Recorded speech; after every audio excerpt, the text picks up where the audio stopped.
vigorously and aggressively, and that convention speech in your was so face. tough. Yeah. But if they need his vote, they'll keep him in that caucus. If they don't, if they feel empowered by a large number of Democrats added to the caucus, they might want to punish Joe Lieberman and take away his chairmanship. Did you say punish or punch? Both. Both. Sure. Either and both. You know, as we sit and we continue to watch Senator Obama casting his vote at the is it the Shoesmith Elementary School in Chicago? I think, you know, people may now start to wonder what is taking so long, and I hope at home there aren't people watching saying, well, if it takes this long for everyone to vote, plus you've got to stand online for an hour and a half or so to vote, that perhaps it's not worth it. No matter what, it is worth it. Yes. It is worth it to get out there, and clearly Senator Obama is being careful in his selections. The first one probably came easily. The ones after that just wants to make sure he's crossing the T's and dotting the I's. I think he's to his kids as Look, well there you as, go. as he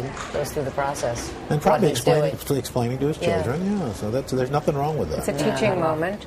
You know who also apparently voted there before Obama got there was a very controversial character whom the Republicans have tried to make much of. No, I'm not sure about Reverend Bill Ayers? but Bill Ayers voted in that same precinct earlier this morning.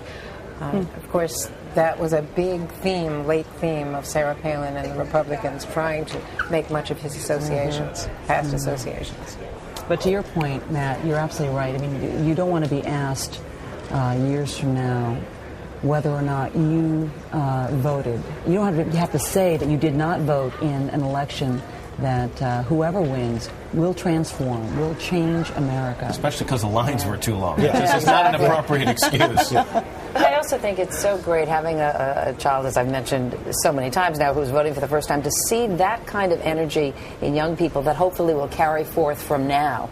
That we're going to see a whole new generation of people who value the right to vote and respect the right to vote. Tom Brokaw said this morning, he said the end of apathy, which is really then he said for refreshing. a while. Yeah, well, which we hope is we hope it's a long while. Yes, exactly. But if this is your indoctrination, a race like Look at the this smile on her face. That is so wonderful. But that's the point, isn't it? I mean, people are apathetic until they realize that, you know, things are not going to be okay unless they move. I mean, that's really what has happened here. People realize that things are not okay. We're at war in two nations. We've got major economic problems. I mean, it's just there's so much that's gone wrong that we all want to step forward to fix it.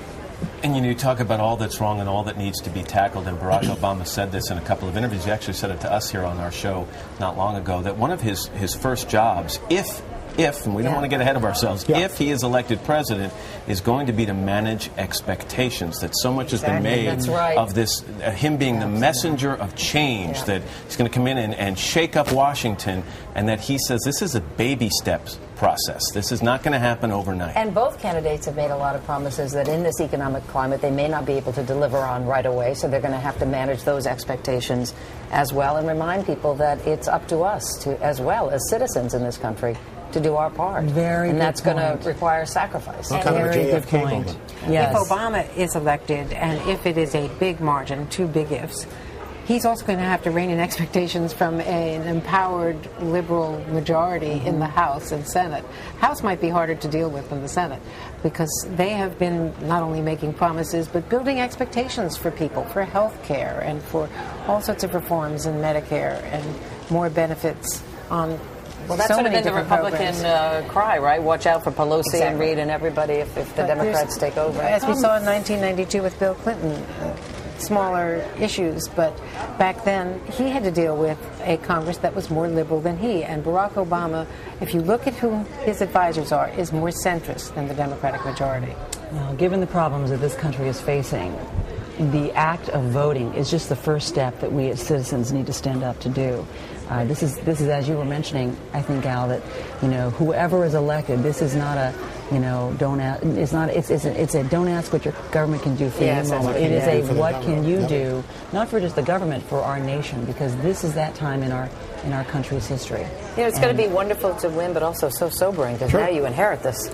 All exactly. of this. So, I kept thinking that one of the candidates would say, you know what, I've checked under the hood of the car. You know what, I changed my mind. Exactly. I do not. I've decided not to run. What also is interesting, besides the end of apathy for a while here in this country, they're finishing up now, but that you see that around the world, people are looking to this and looking at this with a lot of hope, whoever is elected.